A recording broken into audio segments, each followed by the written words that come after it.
Hey guys, it's Cloudy. How are you all? Today we're going to be talking about Season 2 of Alchemy of Souls. Season 2 tackles a lot of plot threads that were loose from the cliffhanger of Season 1, so we are going to be talking about a lot of spoilers. We're going to be discussing the semantics and details of soul shifting related to one of the key characters in the show. I will be talking about story pacing, the romance, the couple, and also my final thoughts on the show. So if you're ready to go, let's get started. We don't usually get Season 2s for K-drama, so this is a very rare instance, and it's really a testament to how incredibly popular Season 1 of Alchemy of Souls was. So the expectations for Season 2 were very, very high. Now let's quickly recap on the situation of Season 2 when we start the show. We start with Jung, who has been resurrected because of the power of the Ice Stone. Mudeok, who was under the influence of Jinmu, ended up going on a killing spree and then petrified and jumped into the lake and is presumed to be dead, or pretty much declared to be permanently deceased. Jinmu never got any consequences for his actions of Season 1, and the show dives into a little bit of that because we get to see that the royal family, other mages of the mage associations and assembly are vying to get the Ice Stone for their own greedy purposes. So that's sort of one of the reasons that nobody really caught Jinmu and made him answer to his actions. And our title for Season 2 is Alchemy of Souls, Light and Shadow. So I really think the light and shadow aspect is the driving theme that we see explored in a lot of different ways throughout the show. We see light and shadow as a contrast between the characters. We can see light and shadow as the two souls and two sides that are trapped inside Buyeon's body. We can see light and shadow as a battle of the good and the bad who are trying to get the Ice Stone. And we can just see light and shadow as the main hero versus the final protagonist in the apocalyptic last scene. So I want to get some of my initial thoughts out of the way before we delve into the whole soul shifting aspect with the main female character. One of the things that really jumped out at me is the whole baiting us to think that certain side characters had died. So because a lot of side characters had their stories resolved in Season 1, in Season 2 they don't really have any purpose. Someone online mentioned that the Season 2 side characters just walk around being confused at what's happening, and I think that's a pretty accurate depiction of the show. There isn't much going on except with the main couple that is the driving force for the conflict. Even though Soyeong has a bit of an issue with his character, that gets resolved pretty quickly. And then our cute spring and summer couple, they also get together pretty quickly, so there isn't a lot of big conflicts. This is of course because there isn't enough time in Season 2. We only get 10 episodes. I definitely think that the shining scene from Season 2 of Alchemy of Souls came from Park Jin's character. 악은 이토록 거침없이 자신의 길을 가는데 어째서 선은 끊임없이 자신을 증명해야 하는가? His dialogue, the way it was delivered, the atmosphere of the scene, it was so dramatic, and I think I cried more for Park Jin and Kim Do-ju maidservant than I did for the actual main character couple. So I think that aspect between the happy couple life of the two side characters was something that kept me going throughout the series, because the main couple is very frustrating, and we're gonna get into that right now. So this discussion video is a little bit out of order because the huge chunk of what I want to talk about is related to Buyeon, and it's also a main topic of discussion among fans as well. With Mudeok, who has run wild and slaughtered a bunch of people, her body is at the bottom of the lake. It's pretty much turned to stone. All the life energy has drained out. But of course, the Jin family, Lady Jin, she is kind of insane and obsessed with Buyeon, so she saves the body and enlists Master Lee to help heal Jin Buyeon's body. And her body does get healed, but her memories are pretty much wiped. This is gonna get very confusing. Master Lee tells Lady Jin that Buyeon's body only has the clean slate soul of Naksu. So basically, Jin Buyeon doesn't exist anymore. But we also learned that Jin Buyeon never really existed to begin with. When Lady Jin was pregnant, her original baby had died inside the womb. She had begged Jungkook's father to use the Ice Stone to save her dead baby.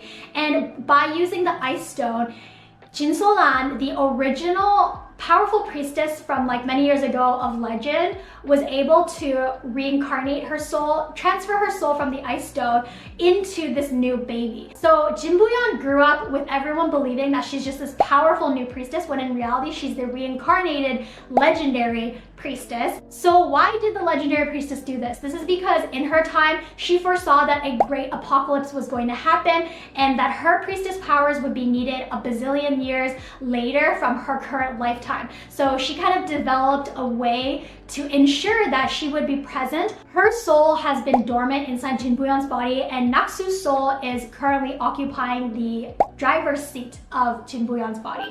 And as we follow the series, we can see that Naksu slowly falls in love with Jung-wook again, and Jung-wook obviously feels he's connected to her because she's technically Mudeok, even though he didn't really know that. Jung-wook wants Jin Buyeon's help because he wants to take the ice stone out of his body. The love of his life, Mudeok, is already dead. Jin Buyeon wants Jung-wook's help because she wants to get away from her crazy controlling family. So they have this sort of like setup. Slowly, as Buyeon's memories come back, she also starts to regain her priestess powers, and she realizes that she's able to see the memories of Jung-wook and Mudeok from all of season 1. She attributes this to the ability to see people's memories through their objects.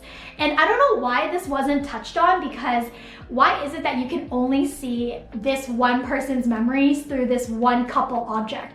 I feel like if they had tested out the theory on other people's objects, they would have realized, oh, she can't see other people's memories. She can only see this memory, which means maybe these memories are linked to herself, which would have been a really huge clue to indicate her identity. Near the end of the show, right before the huge climactic event, Seolran takes over the driver's seat in Buyeon's body, and she uses her priestess powers to help destroy the big fiery chicken that's going to come and destroy humanity.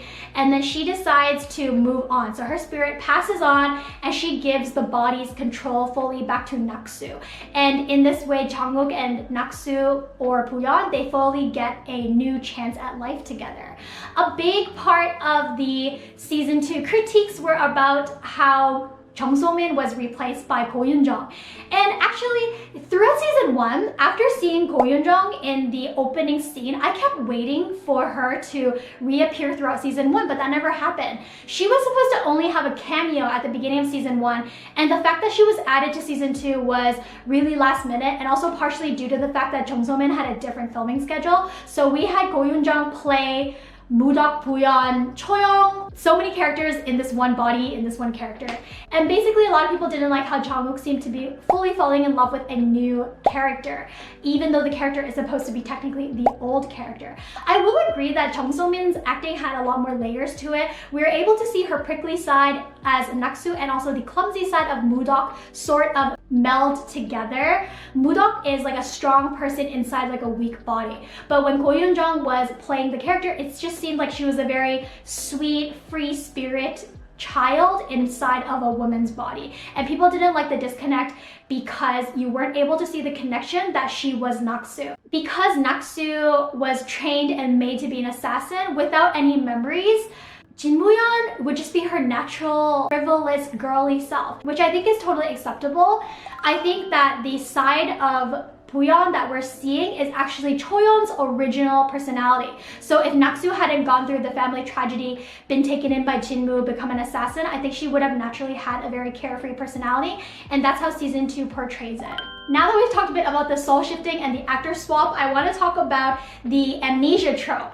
I really dislike the amnesia trope. I talked about it a bit in my K-drama tropes yay or nay vlog. I don't like the amnesia trope because if it lasts longer than 2 episodes, it gives one of the characters such a huge disadvantage and it slows down the plot. And the amnesia trope took up almost half of all the episodes in season 2. Jin Buyeon didn't have any memories, and Jung-wook was just getting really confused. Like, she has no memories, but she can see the memories of me and my past lover. Like, what's up with her? She's trying to confuse me. I don't believe her. So there was all this like angsty stuff going on. And I feel like with alluding that Jin Buyeon is Naksu, aka Mudeok, I really felt like they had to edit more clips of Somin into the visual scenes. Like, either have a fade in and out where you can see both of their faces. I think there should have been more flashbacks to show facial quirks, identical dialogue, identical body language, and a lot more uncanny instances where it seems like the characters are near identical, so that it kind of freaks out the audience, and it also freaks out Jung because he's like, oh my god, she's like exactly like Mudeok, what's up with that? But I don't think that Jung sees her as Mudeok at all. He just sees her as this like totally new, fresh woman that is bringing light into his life because he's been so traumatized by the ice stone. As Younjung's character is slowly regaining memories as Mudeok, I think we should see her style change in her hair or her clothing. When we saw Mudeok in season 1, she was a maid, but she also had a very like toned down, less girly kind of style. She had her hair in a very practical braid, and I think we should have seen sort of those practicalities in style translated into Younjung's character. I think that they did try to edit a bit of the flashbacks in, but it wasn't strong enough to make us feel like the characters were fully identical. I was really waiting for Younjung to say 도라님 and just call Jung by like young master once she got her memories back, or maybe she accidentally calls him by 도라님 because it's this like habit thing that she used to have. There isn't enough time to fully develop and resolve the amnesia trope. The storytelling just gets a little bit shallow. Even though Younjung is gorgeous and I loved watching her, I did feel like she did not exhibit enough Mudeokness with her character. This was a very, very long-winded season 2 vlog. So let me know if you guys liked season 2. Thank you for sticking around to the end of the vlog. And if you're looking for more K-drama content from me, don't forget to like and subscribe to my channel. And I will talk to you guys in my next one very soon. Bye!